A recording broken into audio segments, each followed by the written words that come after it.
Natural swimming পুলে স্নান করতে চাও তোমরা, তাহলে চলে আসো নর্থ বেঙ্গলের এই প্লেসে। এটা কিন্তু মেঘালয় নয়, নর্থ বেঙ্গল। নর্থ বেঙ্গলেও এরকম জায়গা আছে, সেটা ভাবা যায়? ইয়ালবং এর মতো এরকম লুকানো ছুপানো একটা প্লেসে এইরকম সৌন্দর্য লুকিয়ে আছে। সত্যি এই প্লেসটা কিন্তু আমাদের নর্থ বেঙ্গল বাসীদের কাছে অনেকটাই গর্বের বিষয়।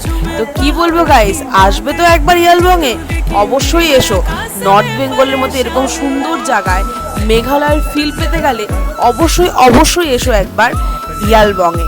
আমি তো বলবো তোমরা অবশ্যই এসো, তবে হ্যাঁ, যোগ থেকে নিজেদেরকে রক্ষা করো। আমাকে গাইস ছাড়েনি, তো তোমাদেরকে ছাড়বে কিনা জানি না। তো অবশ্যই যোগ বাদ দিয়ে বাকিটা কিন্তু ভীষণ সুন্দর। হ্যাঁ, তবে যোগ কিন্তু এখানে প্রচন্ড আছে গাইস, তাই দেখে শুনে এসো।